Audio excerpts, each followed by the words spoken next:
How to close a bank account.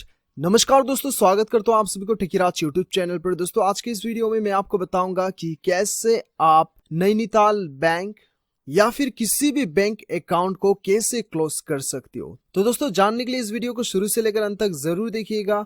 और यदि आपने मेरा चैनल को अभी तक सब्सक्राइब नहीं किया है तो चैनल को सब्सक्राइब करके उस बेल आइकन को जरूर दबाना ताकि मेरा हर अपडेट आप तक पहुंच सके। तो दोस्तों चलिए बिना देर के हुए शुरू करते हैं। हेलो दोस्तों, यदि आप अपना खुद का वेबसाइट बनवाना चाहते हैं तो हम प्रोवाइड करते हैं web developing designing services.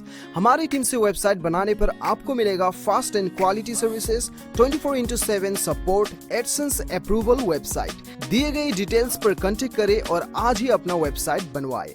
Thank you. तो दोस्तों सबसे पहले तो आपको क्या करना है दोस्तों, देखिए आप गूगल में सारा कुछ सर्च कर लीजिए या फिर यूट्यूब में सर्च कर लीजिए। शायद आपको ऐसे बहुत से लोग ये बताएंगे कि ऑनलाइन भी आप जो है अपना खाते को क्लोज कर सकते हैं, लेकिन दोस्तों ऑनलाइन कोई भी प्रोसीजर नहीं है और ऑनलाइन आप जो है अपने खाते को आप क्लोज नहीं कर सकते। आपको एक बार तो ब्रांच विजिट करना ही होगा, ठीक है। तो दोस्तों आपको कैसे करना है और किस प्रकार से करना है वो मैं आपको बताऊंगा अभी। तो दोस्तों सबसे पहले तो आपको एक लेटर लिखना है, ठीक है। मैं आपको बताऊंगा कि कैसे आपको लेटर लिखना है। और दूसरा आपको जरूरत पड़ेगा आपका एक आईडी प्रूफ का जरूरत पड़ेगा, ठीक है। तो दोस्तों आपको ये वाला लेटर लिखना है, ठीक है। तो लेटर बहुत ही सिंपल है।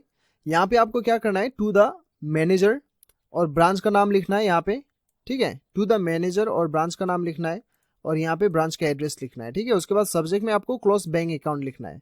उसके बाद आपको लिखना है डियर बैंक या फिर डियर सर, डियर मैनेजर, जो भी आप लिखना चाहते हो वो लिख लीजिए। उसके बाद में आपको यहाँ पे लिखना है this letter is to inform that you kindly close my bank account. उसके बाद में आपका बैंक अकाउंट नंबर, ठीक है, इन योर बैंक।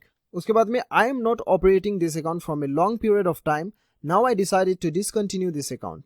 उसके बाद में आपको क्या करना है, I am returning my debit card, passbook and cheque book to the bank branch, ठीक है। ये इतना लिखना है आपको। और दोस्तों यदि आपके खाते पे पैसे पड़ा हुआ है और वो पैसे जो है आपने नहीं निकाले और आप डिमांड ड्राफ्ट के जरिए से या फिर आप जो है डायरेक्ट ट्रांसफर अपने दूसरे अकाउंट में करवाना चाहते हैं तो आपको लिखना है I request you to please return my existing balance through demand draft और transfer to my new account, ठीक है। ये आपको लिखना है। यदि आपके अकाउंट में पैसे पड़ा हुआ है और आप जो है डिमांड ड्राफ्ट के जरिए से या फिर ट्रांसफर अपने दूसरे अकाउंट में करवाना चाहते हैं तो आपको ये लिखना होगा।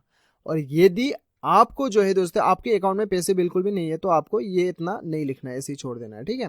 उसके बाद में आपको थैंकिंग यू योर सिंसियरली आपका नाम लिखना होगा, यहाँ पे आपका अकाउंट नंबर और डेट लिख दीजिएगा, ठीक है। तो दोस्तों ये लिखने के बाद में आपको जेरोक्स करना होगा, प्रिंट कर लीजिए। प्रिंट करने के बाद में प्रिंट कॉपी में आपको अपना आईडी प्रूफ आपको पेस्ट करना होगा, चिपका दीजिएगा, स्टेपलर से चिपका दीजिए। उसके बाद में वो लेके आप अपना बैंक में चले जाइए और ब्रांच मैनेजर को जाके आप दे दीजिए। आपका इंस्टेंट अकाउंट जो है आपका बंद हो जाएगा, ठीक है। इस प्रकार से आपका अकाउंट जो है बंद हो जाएगा। तो दोस्तों इस प्रकार से आप अपना अकाउंट को बंद करवा सकते हैं। दोस्तों यदि आप ये चाहते हैं तो इसका लिंक आपको नीचे डिस्क्रिप्शन पे मिल जाएगा, ये फॉर्म का आप नीचे डाउनलोड कर सकते हैं, ठीक है। तो दोस्तों मुझे पूरा उम्मीद है कि आपको ये वीडियो पसंद आया होगा। वीडियो पसंद आए तो एक लाइक जरूर कीजिएगा, चैनल को सब्सक्राइब कीजिएगा। मिलते हैं अगले वीडियो में, अभी के लिए इतना ही। Till then bye bye, take care.